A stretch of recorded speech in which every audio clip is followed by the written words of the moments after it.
जो लोग पूजा घर में मूर्तियों को रोजाना स्नान कराते हैं तो वह कान खोल करके सुन ले।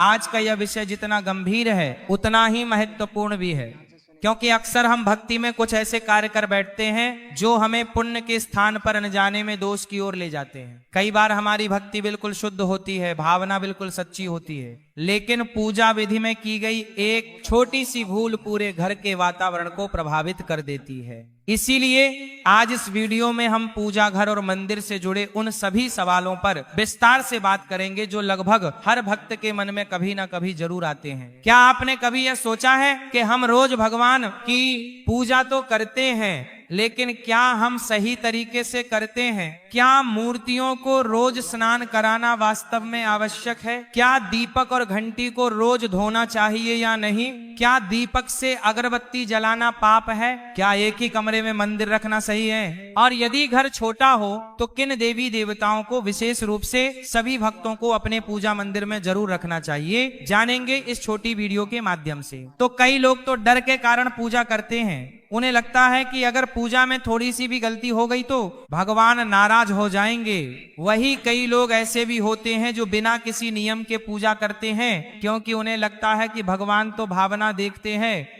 लेकिन भक्तों, शास्त्र कहते हैं कि भावना के साथ साथ मर्यादा और विधि का भी विशेष महत्व होता है। ठीक उसी प्रकार जैसे माता पिता अपने बच्चे की भावना तो समझते हैं, लेकिन उन्हें अनुशासन भी सिखाते हैं। तो भक्तों, सबसे पहले हम उस स्थिति की बात करते हैं जब आपका घर छोटा हो। मान लीजिए आपके पास केवल एक ही कमरा है, आप किराए के मकान में रहते हैं या किसी छोटे से फ्लैट में रहते हैं, और उसी कमरे में आपको सोना भी है, खाना भी है और पूजा भी करनी है। तो ऐसे में सबसे बड़ा सवाल यही उठता है कि क्या एक ही कमरे में मंदिर रखना सही है या नहीं? शास्त्र साफ कहते हैं कि बिना मंदिर का घर अधूरा होता है। चाहे घर छोटा हो या बड़ा, मंदिर अवश्य होना चाहिए। यदि आपके पास एक ही कमरा है तब भी आप मंदिर रख सकते हैं। बस ध्यान यह रखना है कि मंदिर को हमेशा ऊंचाई पर रखें, फर्श पर कभी भी मंदिर ना रखें। दीवार पर टंगा हुआ मंदिर हो या लकड़ी का छोटा सा मंदिर, वह हमेशा शुद्ध और स्वच्छ स्थान पर होना चाहिए। यदि एक ही कमरा है तो मंदिर के सामने पर्दा अवश्य होना चाहिए। रात के समय जब आप सोने जाएं तो मंदिर का पर्दा धीरे से बंद कर दें। इसका अर्थ ये नहीं कि आप भगवान से दूरी बना रहे हैं, बल्कि ये मर्यादा का प्रतीक है। दिन में पूजा के समय पर्दा खोलिए, श्रद्धा से भगवान का स्मरण कीजिए और फिर रात्रि में विश्राम से पहले पर्दा बंद कर दीजिए। अब अगला सवाल यह उठता है कि यदि पूजा घर छोटा हो तो किन देवी देवताओं को रखना चाहिए? क्योंकि कई बार लोग हर मंदिर, हर तीर्थ से मूर्तियां और तस्वीरें तो ले आते हैं, लेकिन फिर उनकी अच्छे से पूजा अर्चना नहीं कर पाते हैं। ऐसे में यदि आपका पूजा घर छोटा है तो शास्त्रों के अनुसार पंचदेवों का पूजन सबसे उत्तम माना गया है। यानी ऐसे 5 देवता जिनके पूजन से सभी देवी देवताओं का आशीर्वाद स्वतः प्राप्त हो जाता है। इनमें सबसे पहले आते हैं भगवान गणेश। बिना गणेश जी के पूजन के कोई भी कार्य पूर्ण नहीं माना जाता। इसलिए आपके मंदिर में गणेश जी की प्रतिमा या तस्वीर अवश्य होनी चाहिए। इसके बाद भगवान शिव जी ऐसे देवता हैं जो शीघ्र प्रसन्न भी होते हैं और शीघ्र कृपा भी करते हैं। शिव जी को घर के मंदिर में रखना अत्यंत शुभ माना गया है, लेकिन विधि का ध्यान रखना बहुत आवश्यक है, जिसकी चर्चा हम आगे करेंगे। तीसरे हैं भगवान विष्णु। विष्णु जी पालन करता है, संसार का संतुलन इन्हीं के हाथों में है। विष्णु जी के पूजन से घर में स्थिरता, शांति और संतुलन बना रहता है। चौथे स्थान पर माता लक्ष्मी। भक्तों, माता लक्ष्मी केवल धन की देवी नहीं है, बल्कि सुख, समृद्धि और सौभाग्य की देवी है। माता लक्ष्मी का वास वहीं होता है जहां स्वच्छता और मर्यादा होती है। अब 5वें स्थान पर आप या तो हनुमान जी को रख सकते हैं या सूर्य भगवान को। हनुमान जी को संकट मोचन कहा गया है। जो भक्त सच्चे मन से हनुमान जी का स्मरण करता है उसके जीवन से भय दूर हो जाता है। वही सूर्यदेव जीवन की ऊर्जा है। यदि आप नियमित रूप से सूर्यदेव को जल अर्पित करते हैं तो शरीर और मन दोनों में सकारात्मकता बनी रहती है। अब यदि आपका मंदिर छोटा है, अब तो इन्हीं 5 देवताओं तक सीमित रहना ही सबसे अच्छा होता है। इससे आपकी पूजा भी सरल रहेगी और नियमित भी। अब एक बहुत ही महत्वपूर्ण विषय की ओर आते हैं जिस पर लोग अक्सर ध्यान नहीं देते। यदि आपके पूजा घर में कोई मूर्ति या तस्वीर खंडित हो गई हो, यानी टूट गई हो, चटक गई हो या फोटो फट गई हो तो ऐसे में क्या करना चाहिए? तो शास्त्रों के अनुसार खंडित मूर्ति या फटी हुई तस्वीर को पूजा घर में रखना शुभ नहीं माना जाता। ऐसा इसलिए नहीं कि भगवान नाराज हो जाते हैं, बल्कि इसलिए कि खंडित वस्तु नकारात्मक ऊर्जा को आकर्षित करती है। इसलिए यदि आपके मंदिर में ऐसी कोई मूर्ति या तस्वीर है तो उसे तुरंत सम्मान पूर्वक हटा देना चाहिए, तुरंत, लेकिन इसे फेंकना नहीं है। भगवान की कोई भी प्रतिमा या तस्वीर कूड़े में नहीं फेंकी जाती। उसे किसी सांप लाल कपड़े में लपेटिए, श्रद्धा से प्रणाम कीजिए और फिर किसी बहते हुए जल में प्रवाहित कर दीजिए। यदि नदी पास ना हो तो कुएं या तालाब का भी प्रयोग किया जा सकता है। बस ध्यान रखें कि यह कार्य श्रद्धा और शांति के साथ किया जाए। अब एक और आम गलती जो लोग करते हैं वह यह है कि जब भी वे किसी तीर्थ स्थल पर जाते हैं तो वहां से बहुत सारी मूर्तियां और तस्वीरें खरीद लाते हैं। उन्हें लगता है कि जितने अधिक भगवान होंगे उतनी अधिक कृपा होगी, लेकिन यह सोच पूरी तरह सही नहीं है। शास्त्र कहते हैं कि उतने ही देवताओं को घर लाना चाहिए जितनी सेवा आप प्रतिदिन कर सकते हैं। यदि आप रोज पूजा नहीं कर पाएंगे तो धीरे धीरे आपके मन में अपराध बोध आएगा और पूजा से दूरी बनने लगेगी। इसीलिए तीर्थ स्थल से वही प्रतिमा या तस्वीर लाएं जिनका आप नियमित पूजन कर सके। इसी के साथ अगला सवाल यह आता है कि प्रतिदिन की पूजा कैसे करें, विशेषकर उन लोगों के लिए जो नौकरी करते हैं, जिनके पास समय बहुत कम होता है। क्या बिना लंबी पूजा के भी भगवान प्रसन्न हो सकते हैं? तो भगवान समय नहीं, भावना देखते हैं। यदि आपके पास समय कम है तो भी आप बहुत सरल विधि से पूजा कर सकते हैं। प्रतिदिन सुबह उठकर सबसे पहले भगवान गणेश का स्मरण कीजिए। गणेश जी को थोड़ा सा जल अर्पित कीजिए, यानी कि जल का छींटा दीजिए। इसके बाद दीपक जलाइए, धूप दिखाइए और मन ही मन भगवान से प्रार्थना कीजिए।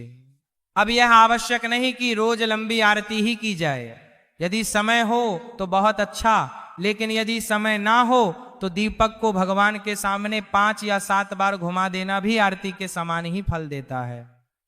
अब इसी क्रम में हम पूजा की विधि और उन नियमों की बात करेंगे जिनका पालन न करने से पूजा धीरे धीरे बोझ बन जाती है और जिनका सही तरीके से पालन करने से पूजा आनंद और शांति का कारण बनती है। तो जब हम प्रतिदिन पूजा करने बैठते हैं तो सबसे पहली बात जो ध्यान में रखनी चाहिए वह यह है कि पूजा दिखावे के लिए नहीं, आत्मिक शुद्धि के लिए होती है। कई लोग यह सोचते हैं कि जितनी ज्यादा वस्तुएं होंगी, जितनी ज्यादा क्रियाएं होंगी, पूजा उतनी ही प्रभावशाली होगी। लेकिन शास्त्र कहते हैं कि पूजा की शक्ति उसकी सरलता में छुपी होती है। अब बात करते हैं उन घरों की जहां पूजा घर थोड़ा बड़ा होता है और जहां लोग नियमित सेवा कर सकते हैं। ऐसे घरों में अक्सर शिवलिंग और लड्डू गोपाल जी की स्थापना की जाती है। यह दोनों ही अत्यंत पवित्र स्वरूप हैं, लेकिन इनकी सेवा में विशेष सावधानी आवश्यक होती है, क्योंकि यदि आपके पूजा घर में शिवलिंग है तो यह बहुत ही सौभाग्य की बात है। शिवलिंग को प्रतिदिन जल अर्पित करना अत्यंत आवश्यक माना गया है, लेकिन इसका अर्थ यह नहीं कि घंटों अभिषेक किया जाए। साधारण शुद्ध जल से एक लोटा जल चढ़ाना भी पर्याप्त होता है। भोलेनाथ भावना से प्रसन्न होते हैं, अधिक दिखावे की उन्हें आवश्यकता नहीं होती है। अब ध्यान रखने वाली सबसे महत्वपूर्ण बात यह है कि घर के मंदिर में शिवलिंग हमेशा छोटा होना चाहिए। अंगूठे से बड़ा शिवलिंग घर के अंदर शुभ नहीं माना गया है। बड़े शिवलिंग की स्थापना मंदिरों के लिए उपयुक्त होती है, घर के लिए नहीं। इसलिए यदि कोई भक्त घर में शिवलिंग रखना चाहता है तो छोटा और साधारण शिवलिंग ही रखें। इसी प्रकार लड्डू गोपाल जी की सेवा भी बहुत विशेष मानी गई है। लड्डू गोपाल जी बाल स्वरूप हैं और बालक की तरह उनकी देखभाल की जाती है। उन्हें प्रतिदिन स्नान कराना, वस्त्र बदलना और भोग लगाना सेवा का हिस्सा होता है। इसलिए वही भक्त लड्डू गोपाल जी को घर में रखें जो प्रतिदिन यह सेवा पूरे मन से कर सके। एक बहुत महत्वपूर्ण नियम यहाँ समझने वाला है, शिवलिंग और लड्डू गोपाल जी को पूजा घर में बिल्कुल पास पास नहीं रखना चाहिए। दोनों की पूजा विधि अलग अलग होती है और दोनों की ऊर्जा भी अलग होती है। इसीलिए पूजा घर में इनके बीच थोड़ी दूरी अवश्य होनी चाहिए। यह दूरी संतुलन बनाए रखने के लिए आवश्यक होती है। अब कई लोग ये सोचते हैं कि क्या सभी देवी देवताओं को रोज स्नान कराना जरूरी है?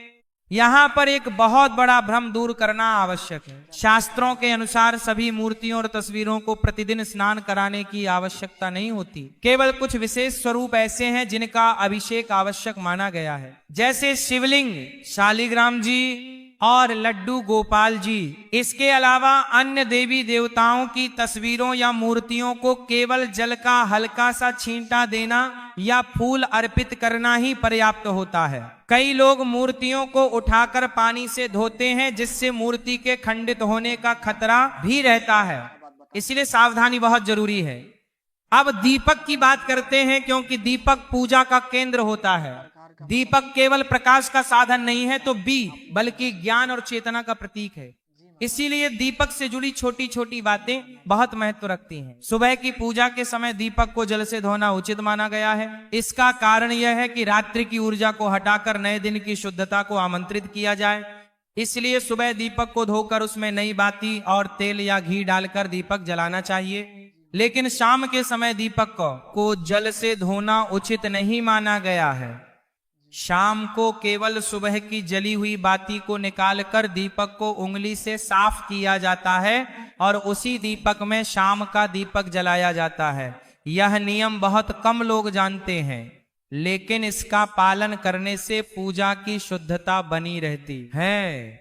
अब दीपक के प्रकार की बात करें तो पूजा घर में हमेशा पीतल, तांबा, चांदी या मिट्टी का दीपक ही रखना चाहिए। कांच और स्टील के दीपक पूजा के लिए शुभ नहीं माने गए हैं। पीतल का दीपक सबसे उत्तम माना जाता है, क्योंकि यह ऊर्जा को धारण करने की क्षमता रखता है और आसानी से शुद्ध भी किया जा सकता है। अब इसी के साथ कभी कभी अगरबत्ती जलाने के लिए माचिस उपलब्ध नहीं होती या गीली हो जाती है। ऐसे में लोग दीपक से अगरबत्ती जला लेते हैं, तो इसमें कोई दोष नहीं माना जाता। दीपक से अगरबत्ती जलाना पूरी तरह स्वीकार्य है। लेकिन एक बात का विशेष ध्यान रखना चाहिए, दीपक से दूसरा दीपक जलाना उचित नहीं माना गया है। शास्त्रों में बताया गया है कि ऐसा करने से घर के वातावरण में अशांति आ सकती है।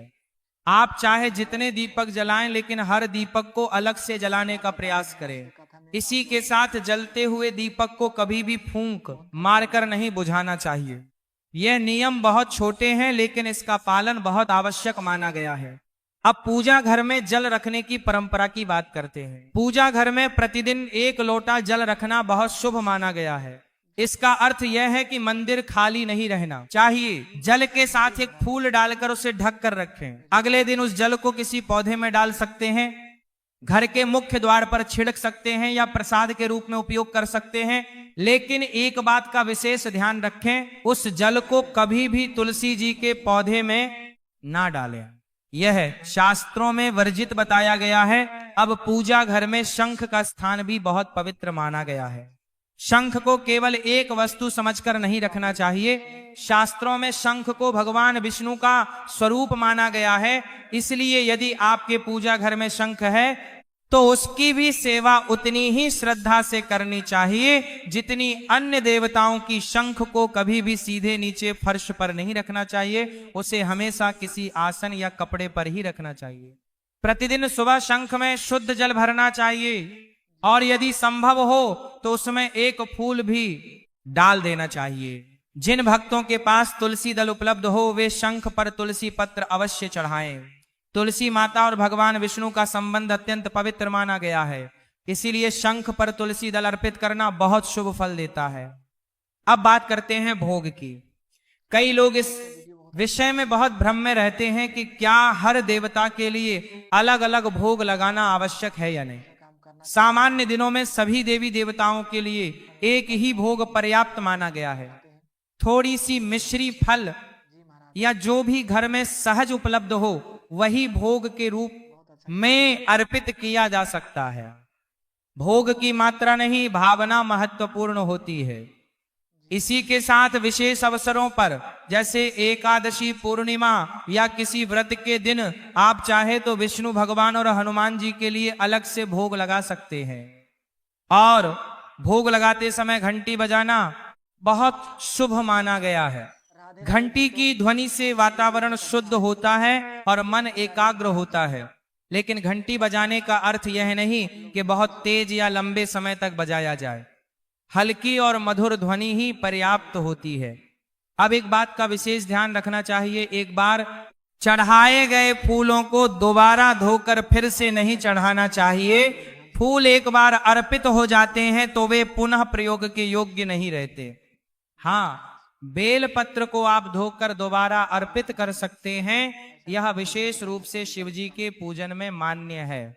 अब दीपक की बाती से जुड़ा एक और नियम जानना आवश्यक है।